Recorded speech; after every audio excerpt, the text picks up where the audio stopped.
A few years ago, my best friend Dave invited me to spend a week off the coast of Italy on a catamaran with him and 8 people he had met during his world travels. And that really summarizes Dave. And I was hesitant to go because I was very anxious at the thought of being trapped at sea with a bunch of strangers, and that summarizes me. But Dave kept insisting, and he paid for part of it, and I said, fine, I'll go, and I went.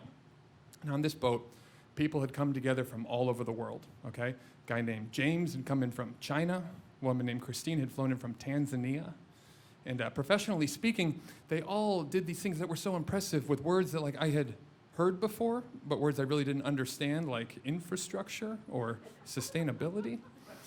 And the first night, we're on the back of the boat, we're having drinks, and they're all talking about the strength of the euro, which I can't speak to. And they said, Bryan, what do you think? All I managed to say was, the euro, well, it's pretty colorful, isn't it? And so I felt really inadequate, and these feelings of inadequacy just continued, and they built, and I just wanted to impress everyone. I just wanted to fit in, and so a couple days later, we pulled into this little Italian village in this port, and I blurted out, hey everyone, for dinner tonight, I'm gonna make all of you the best meal of your lives. And James and Christine said, this is excellent, and everyone agreed, and it was really good, but it was also an issue because I didn't know how to cook for 10 people, because I didn't know how to cook at all.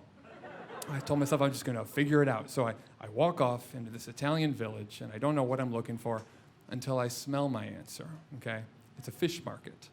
And making a fish dinner would be really easy because I could buy fish, I could buy seasoning, I could just put it in the boat's oven, and I would be a hero. So in the fish market, there are all these beautiful fillets all laid out on ice, and I was about to buy this really boring piece of salmon when I saw something that would really just dazzle everyone on board. It was a grouper. Okay? It was a whole grouper. It still had its eyeballs. The thing was like the size of a vacuum cleaner. And I said, that's gonna do it. That's gonna really wow everyone. So I bought it along with a shaker of seasoning, and the woman behind the counter said, Mamma mia, legitimately, and she put it into a garbage bag for me to carry it back to the boat because it was so unwieldy. So I get back to the boat, and everyone's settling on the back deck, and they're waiting for the best meal of their lives that someone had promised them. Well, I get started in the galley, right? It's boat for kitchen. And I'm sitting there, and I'm dousing the fish in all the seasoning. I go everywhere with it. And then I pull out the one pan they have on board of the boat. There's only one pan because it's not well equipped. No one's really cooking on the boat. And the pan is so tiny because the oven is so tiny. It's like the oven of a dollhouse. And the fish won't fit in the pan, and I don't know what to do, and I start sweating. And I start freaking out. All right, this is not the best meal of anyone's life. And so I take the fish and I start in this adrenaline-fueled meltdown. I just smash it into the pan and I bend its head upwards, and then I bend its tail upwards. So it's like this big scaly U, okay? And in the middle of this, Christine walks in to find me swearing and breaking this fish's neck, and she says, "Are you okay?" And I was like, "Yeah, never better, just cooking. Hope you're hungry." And so she walks out, and I go to put it in the oven, right? And the oven is not equipped to cook food, so I turn it up all the way, and I turn it to 300 degrees, 300 whole degrees, which seemed like an impressive number. And I put it in the oven, and half an hour later, when I pulled that fish out, it looked amazing, okay?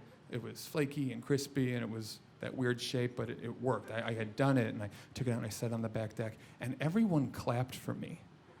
I really felt like I arrived, right? It was wonderful. But then when James cut into the fish, everyone stopped clapping because it was completely raw. And I was humiliated. My stomach just dropped, and I picked it up, and I heard it back inside. Well, all these people from all over the world are making jokes about having sushi for dinner. And so I put it back in the oven. I took it out 15 minutes later, and it still wasn't cooked. I put it back in, still not cooked. And this whole time, I sat in the galley, and I looked at this little porthole at all these people on the back deck who started opening bags of chips and pretzels and things for dinner. And I just took all that in for the next hour and a half or so. And about 2 hours later, the fish was finally done. And I picked it up and I put it back on the back table, and everyone had my very dry, very over-seasoned grouper for dessert. And the thing is, though, they were all so nice about it. James said, "Hey, it's cooked." And Christine said, "I'm getting a lot of flavor." But everything they tried to do to make me feel better just made me feel worse and worse until I couldn't just take it anymore. And I blurted out again. I said, "Listen, I'm sorry, okay? You're all so worldly. you're all so accomplished, right? You do these amazing things. I don't know how to cook. I just wanted to impress all of you because, quite frankly, I'll just say it, I don't think I fit in, and I really don't know what I'm doing on this boat. And it was silent. And I thought about just like swimming to shore. And then Christine set down her fork, and she said, in the shower this morning, I didn't pump the water out, and I flooded the bathroom. And everyone kind of looked at her, and then James said, you know what? I've been seasick since Tuesday. And so there we were floating on the Mediterranean under this full moon, and everyone at that table went around and they shared their insecurities from the trip. It all came pouring out on the table. And it was this wonderful moment, because even though we were from all over the place, we became bonded through these vulnerabilities of ours, and that just served as such an important reminder that everyone is going through some thing, some struggle, personal struggle, large or small, and they all matter, and that mattered so much that night, and I have carried that with me ever since. Especially as we re-emerge after the last year and a half, just to remember that, because even though the food that night really was awful, like the worst ever, it really did end up being one of the best meals of my life. Thanks.